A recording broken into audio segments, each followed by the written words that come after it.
Question number पहला है कि the number of molecules in 4.25 gram of ammonia gas. तो 4.25 ग्राम अमोनिया गैस में मोलिक्यूल्स की संख्या निकालना है, नंबर निकालना है।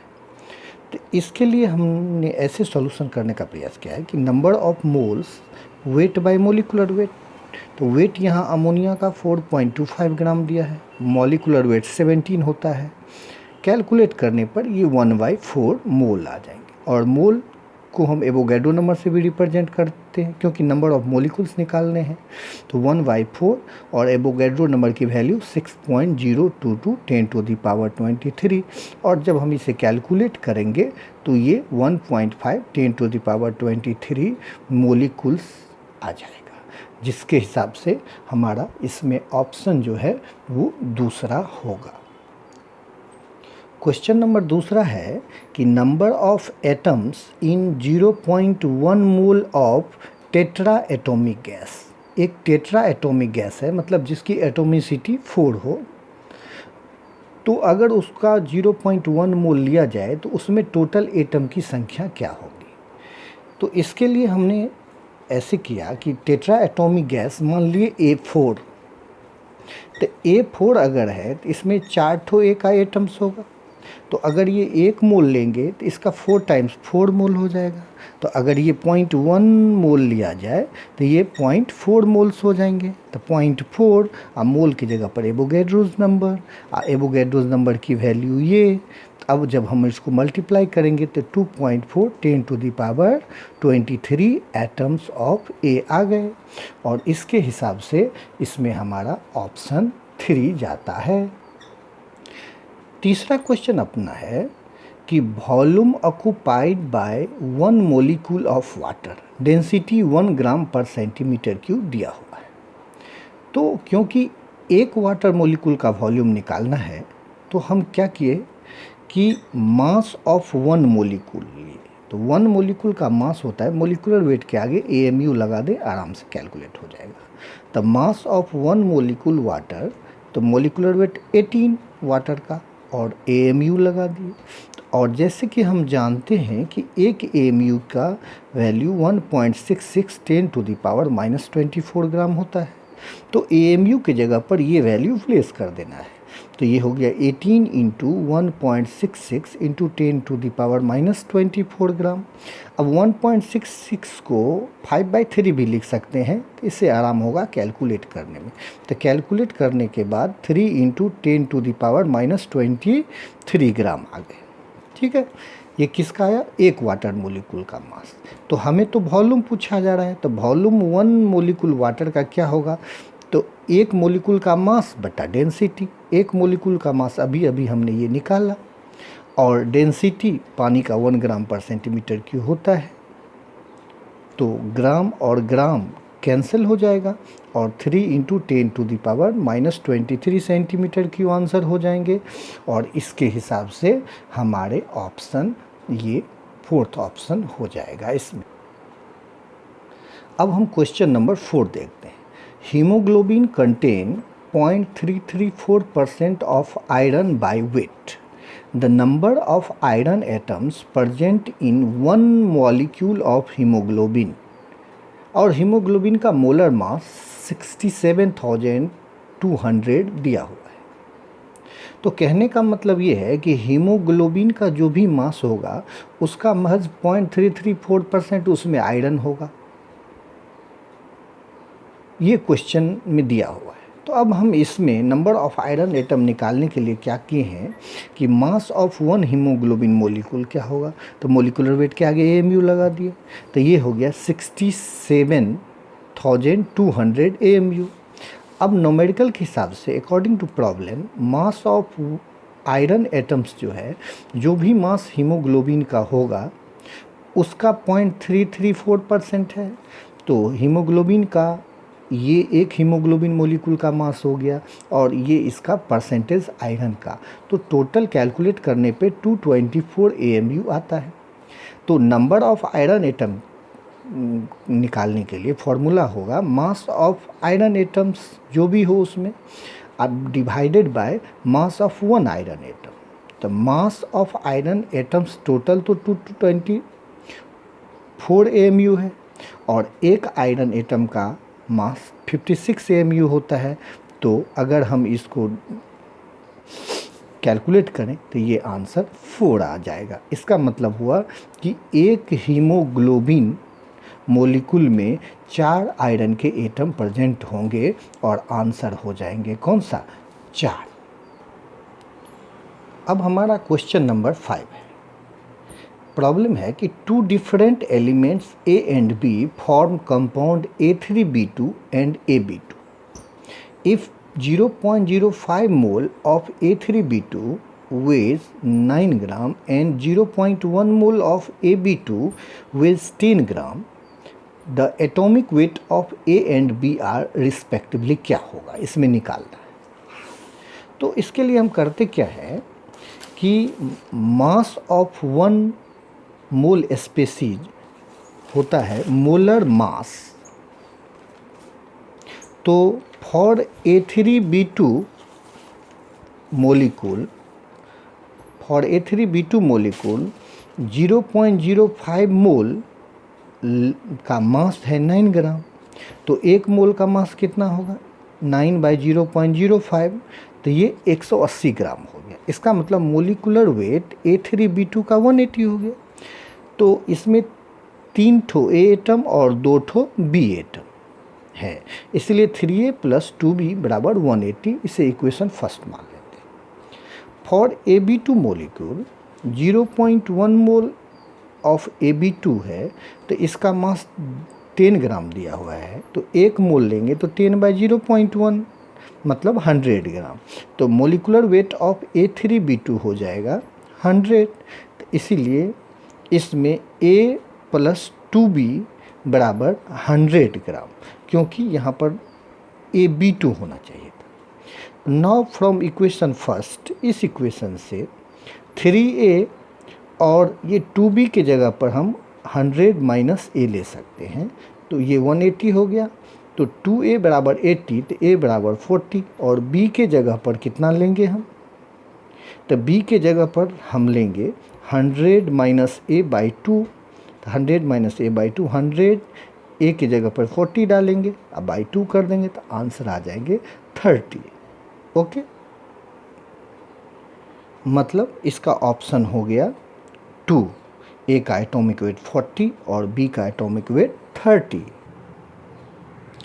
Question number 6, the total number of electron in 4.2 gram of nitride ions is क्या होगा। तो नाइट्राइड, नाइट्रोजन पे 3 चार्ज होता है। तो एक नाइट्रोजन का में 7 इलेक्ट्रॉन होता है, क्योंकि उसका एटॉमिक नंबर 7 होता है। तो 7 इलेक्ट्रॉन नाइट्रोजन का और 3 निगेटिव चार्ज, तो 3 ऐड कर देंगे तो 7 + 3 10 इलेक्ट्रॉन। इसका मतलब एक नाइट्राइड आयन अगर हम लेते हैं तो उसमें 3 इलेक्ट्रॉन होंगे। तो number of moles of nitride ions होंगे weight of ions by ionic weight. Weight हमारा 4.2 ग्राम दिया हुआ है और आयनिक वेट इसका 14 होगा। तो कैलकुलेट करने पे 0.3 मोल आएंगे और मोल के जगह पर एवोगैड्रो नंबर डाल देंगे तो 0.3 Na हो गया। अब नंबर ऑफ इलेक्ट्रॉन पूछा जा रहा है, तो हमारे हिसाब से नाइट्रेट आयन में 10 इलेक्ट्रॉन होता है। तो जितने मोल नाइट्रेट आयन होंगे उसके 10 टाइम्स इलेक्ट्रॉन होने चाहिए, इसलिए नंबर ऑफ इलेक्ट्रॉन्स होंगे 10 × number of moles of nitride ion. तो 10 और इंटू 0.3 Na, जो कि 3 Na हो जाएगा। और इसके हिसाब से हमारा ऑप्शन इसमें 3 हो जाएगा।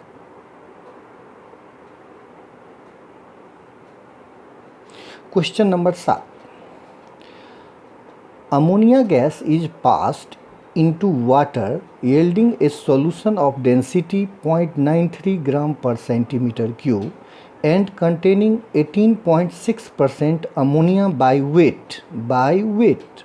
The mass of ammonia per cc of solution is, मतलब 1 cc में अमोनिया का मास पूछ रहा है। तो हमने बनाने का प्रयास किया है कि let the volume of aqueous solution of ammonia 1 cc, क्योंकि एक ही cc में पूछ रहा है। तो मास ऑफ सॉल्यूशन होगा वॉल्यूम इनटू डेंसिटी। तो वॉल्यूम 1 सीसी और डेंसिटी 0.93 ग्राम पर सीसी दिया हुआ है, तो मास आगे 0.93 ग्राम किसके, एक्वस सॉल्यूशन के। तो according to problem mass of ammonia, जो भी एक्वस सॉल्यूशन का मास होगा उसका 18.6% होने चाहिए।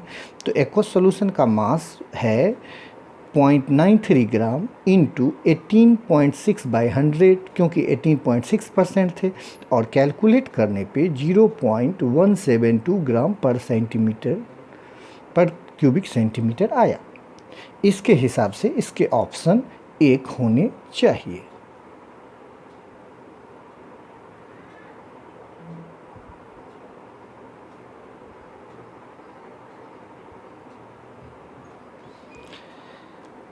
An element X has the following isotopic composition। ये 8 नंबर क्वेश्चन है कि X का आइसोटोपिक मास 200 है, जो कि 90% एबंडेंस है। एक दूसरा आइसोटोप 199 वाले हैं जिसका 8% आइसोटोपिक एबंडेंस है, और एक X का 202 आइसोटोपिक मास है और वो 2% परसेंटेज एबंडेंस है। तो कहता है the weighted average atomic mass of the naturally occurring element X is closest, किसके क्लोज है। तो इसके लिए हम करते क्या है, एवरेज एटॉमिक मास जब भी हमें निकालना होता है तो isotopic mass into percentage abundance और सारे के समेसन कर देते हैं।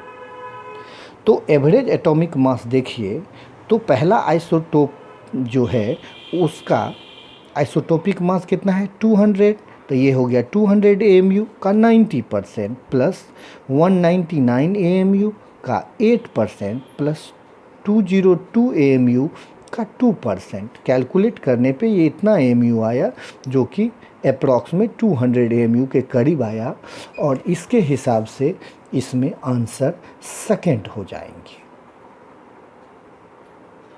Question number 9, the number of mole of oxygen in 1 liter of air containing 21% oxygen by volume at STP is। कहने का मतलब है कि 1 लीटर एयर लिया गया STP पर, अगर उसमें 21% ऑक्सीजन वॉल्यूम के हिसाब से है तो ऑक्सीजन की मोलों की संख्या हमें निकालना है। तो इसके लिए करेंगे क्या कि वॉल्यूम ऑफ एयर 1 लीटर जो कि हमारा 1000 ml गिवन है, तो according to problem volume of O2 gas 1000 ml का 21% होना चाहिए 21%, तो ये 210 ml हो गया। तो number of moles of O2 gas निकालना है, तो वॉल्यूम एट STP, और 1 मोल STP पर गैस का वॉल्यूम 22,400 ml होता है, इसीलिए volume at STP by 22,400 ml कर देना है। तो क्योंकि हमारा वॉल्यूम 210 ml आया था ऑक्सीजन का बाय 22,400, तो डिवाइड करने पे ये आया 0.009375 मोल्स, और इसके हिसाब से हमारे ऑप्शन 1 आने चाहिए। Question number 10, mole fraction of solute in aqueous solution of 30% NaOH weight by weight. मतलब 30% एक NaOH का एक्वस सॉल्यूशन है वेट बाय वेट, उसमें सोल्यूट अर्थात NaOH का मोल फ्रैक्शन निकालना है। तो मोल फ्रैक्शन का फार्मूला क्या होता है, मोल फ्रैक्शन को X से डिनोट करते हैं। सॉल्यूट के लिए 1 लिए हैं, सॉल्वेंट के लिए 2, तो mole fraction of solute N1/N1 + N2। तो एक्वस सॉल्यूशन NaOH का मान लेते हैं कि 100 ग्राम है, तो न्यूमेरिकल के हिसाब से 30% तो उसमें NaOH है, तो 30 ग्राम NaOH हो गया। तो 100 में से 30 को हम घटा लेंगे तो 70 ग्राम हमारा वाटर आ जाएगा। अब NaOH का मोल निकालना है N1, तो weight by molecular weight, weight 30 है और मोलिकुलर वेट 40, तो 0.75 मोल्स। और ये सॉल्वेंट का मोल होगा वेट बाय मोलिकुलर वेट, तो वेट 70, मोलिकुलर वेट 18, तो डिवाइड करने पे 3.89 मोल्स आ गए। अब total number of mole N1 + N2, तो इस दोनों को ऐड करने के बाद 4.638 मोल आ जाएंगे। तो अब मोल फ्रैक्शन NaOH का N1/N1 प्लस N2, तो N1 हमारा इतना है 0.75 और टोटल मोल 4.638 है, और कैलकुलेट करने पर ये 0.162 आता है, और इसके करीब पहला ऑप्शन है मेरा, इसलिए ये फर्स्ट ऑप्शन आंसर हो जाएगा। क्वेश्चन नंबर 11 देखते हैं। Mole fraction of the solute in A 1 molar aqueous solution. 1 molar aqueous solution है, मतलब मोलैलिटी 1 है, इसमें हमें मोल फ्रैक्शन निकालना है। तो मोलैलिटी 1 है तो 1m लिख देते हैं, और मोलैलिटी का यूनिट मोल पर केजी होता है। इसका मतलब 1 मोल पर केजी ऑफ वाटर हुआ, और 1 मोल सोल्यूट 1 केजी वाटर जो होता है उसमें 55.55 मोल्स वाटर मोलिक्यूल होते हैं, इसीलिए यहाँ पर 55.55 मोल्स ऑफ वाटर दिए गए हैं। तो नंबर ऑफ मोल सोल्यूट का 1 हो गया, और number of mole solvent water का 55.55 मोल हो गया। तो अगर देखें मोल फ्रैक्शन अब हम निकालना चाहें सॉल्यूट का, तो N1/N1 प्लस N2, N1 1 है और N2 तो निकालना नहीं, N1 प्लस N2 लेना है टोटल नंबर ऑफ मोल, तो दोनों ऐड करने के बाद 56.55 हो जाएंगे, इसीलिए 1/56.55, और कैलकुलेट करने पर ये 0.0177 आएंगे, और मोल फ्रैक्शन का कोई यूनिट होता नहीं है, इसीलिए यहाँ पर ऑप्शन हमारा हो जाएगा कौन सा, तीसरा। Question number 12। Volume of CO2 gas obtained at STP by the complete decomposition of 9.85 gram of sodium carbonate। Question कह रहा है कि अगर 9.85 ग्राम सोडियम कार्बोनेट को डिकम्पोज कर दिया जाए हीट करके, तो आपको ये बताना है कि इसमें कितने CO2 के वॉल्यूम होंगे STP पर। तो अगर हम नहीं जाने तो हम Na2CO3 को हीट करने पर ब्रेक करेंगे Na2O प्लस CO2 में, तो 1 मोल में 1 मोल CO2 होना चाहिए, तो इसका मतलब 22.4 लीटर आंसर होने चाहिए। लेकिन क्योंकि सोडियम कार्बोनेट थर्मली स्टेबल होता है, हीट करने पर ब्रेक ही नहीं करता है, डिकम्पोज ही नहीं करता है, इसलिए CO2 मिलेगा ही नहीं, इसीलिए वॉल्यूम कितना होगा, 0, और इसके हिसाब से हमारा आंसर हो जाएगा 2। Question number 30. A mixture of gases contain H2 and O2 gases in the ratio of 1:4 weight by weight. What is the molar ratio of the two gases in the mixture? Question का कहना है कि एक mixture में hydrogen और oxygen gas रखा गया है, जिसमें हाइड्रोजन ऑक्सीजन का रेशियो मास का 1:4 का।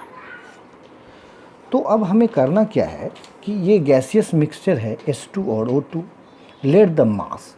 तो मान लेते हैं कि ऑक्सीजन अगर 32 ग्राम 32 ग्राम, तो हाइड्रोजन भी 32 ग्राम, क्योंकि सेम मास लेने हैं।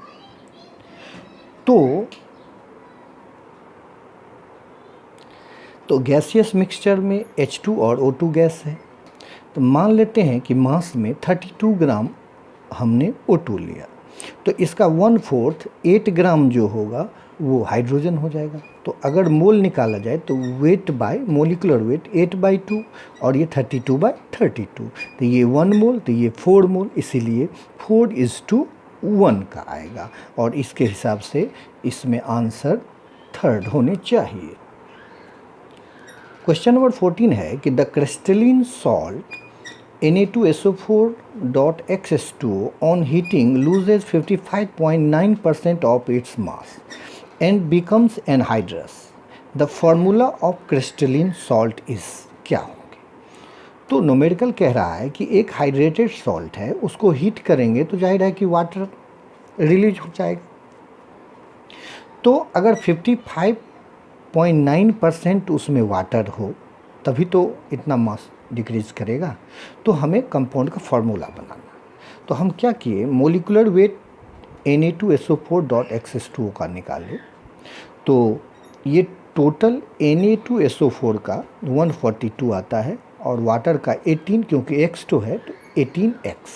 अकॉर्डिंग टू प्रॉब्लम ये टोटल मास कंपाउंड का है और इसका 55.9% जब निकाल लेंगे तो वो वाटर का आ जाएगा और वाटर यहाँ कितना है 18x, इसलिए 18x। तो अब हम अगर इसको कैलकुलेट करते हैं तो x इक्वल टू आता है कितना 10, इसीलिए इसका मोलिकुलर फार्मूला हो जाएगा Na2SO4 और x के जगह पर 10, इसलिए Na2SO4.10H2O और इसके हिसाब से इसमें आंसर 4 हो जाएंगे। Question number 15, A specific volume of a cylindrical virus particle is 6.022 into 10 to the power minus 2 cc per gram, whose radius and length are 7 angstrom and 10 angstrom respectively. Find molecular weight of virus। कहने का मतलब कि एक virus है जिसका cylindrical shape है और उसका रेडियस 7 एंगस्ट्रम और उसकी लेंथ 10 एंगस्ट्रम दिया हुआ है। तो मोलिकुलर वेट पूछ रहा है, अर्थात एक मोल वायरस का मास पूछ रहा है। इसके लिए mass of one virus volume of A virus बटा स्पेसिफिक वॉल्यूम यूज़ करेंगे।